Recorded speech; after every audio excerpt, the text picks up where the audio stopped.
Welcome to Lowcountry Lowdown. I'm Lindsay Hausman. Investigators continue to ask for the public's help locating 31-year-old Bernard Garvin Jr. of Hilton Head Island.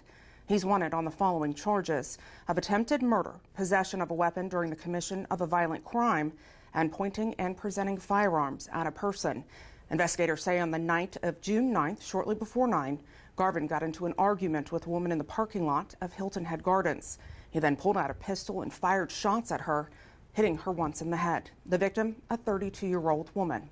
If you know where he may be, please call Corporal Wyke at 843-255-3313 or Crime Stoppers of the Lowcountry at 843-554-1111 if wishing to remain anonymous. Please note that Garvin is considered armed and dangerous. A 13-year-old is detained at the Department of Juvenile Justice for failure to stop for a blue light, grand larceny of a motor vehicle, and fleeing to evade. On Monday morning at about 1:30 in the area of New Riverside and May River Road in Bluffton, Bluffton police officer spotted 2 stolen vehicles. A short time later, deputies who were in the area tried to stop one of the stolen vehicles.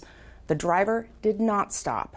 With the help of a sergeant with Bluffton police, spike strips were deployed and the vehicle eventually came to a stop on Gascoigne Bluff Road. The driver jumped out of the car and took off running into a wooded area.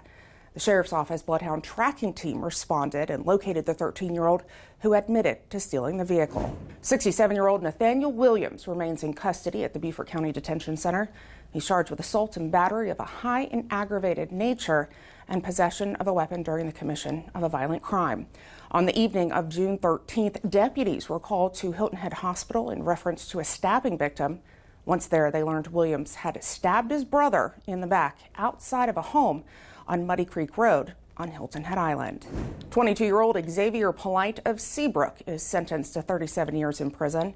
On Thursday, June 15th, a jury found Polite guilty on the charges of murder, attempted murder, and possession of a weapon during the commission of a violent crime. In the early afternoon hours on November 18th, 2020, deputies were called to a home on Stonewood Road on St. Helena Island for the report of a gunshot victim.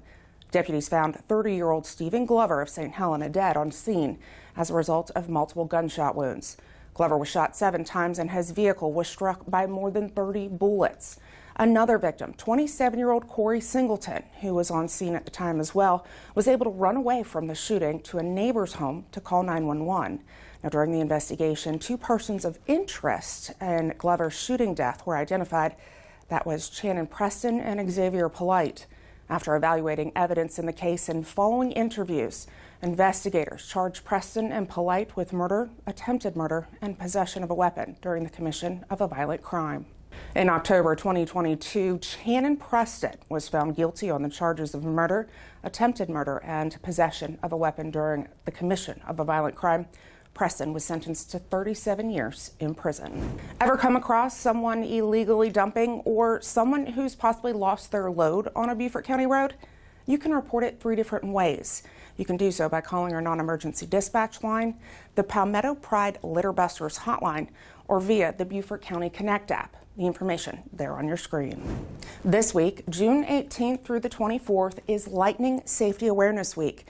According to the National Weather Service, so far this year there have been 5 lightning deaths. Last year, in 2022, 19 deaths. Being outside during a thunderstorm is dangerous. You want to stay away from tall objects or locations like trees or power poles, wide open areas, open structures like carports, and open vehicles such as lawnmowers and motorcycles. The safest thing to do is get inside. And remember, lightning can sometimes strike 10 miles or more away from a thunderstorm. And even if it's lightly raining, if you hear thunder, there is lightning. Tracking the tropics, it is active and earlier than we are used to seeing. Tropical Storm Brett expected to become a hurricane by late today, and right behind it, a system with an 80% chance of developing. Now is the time to have a plan in place. The best piece of advice is to be prepared, have a plan, and obtain information from official sources such as local television stations or our agency. We've made it easy for you to access all of the important information and tips as it relates to preparedness. That's on our website, bcso.net, under the Storm Center tab.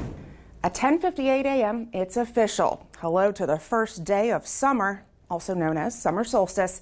That's when the Earth arrives at the point in its orbit where the North Pole is at its maximum tilt towards the sun. The result, the longest day and shortest night of the year. And for fun, check out these moves. Over the weekend, Sergeant Smith and Shea, along with other first responders, participated in some fun and wacky competition during the You're a Star event on the Beaufort waterfront. Hosted by the nonprofit Petals and Stars, it was a great time for all. We even brought home the trophy. This is an event we look forward to participating in next year. Always help others in need. And on Tuesday, June 20th, we swore in some junior deputies from Hobbit Hill Preschool.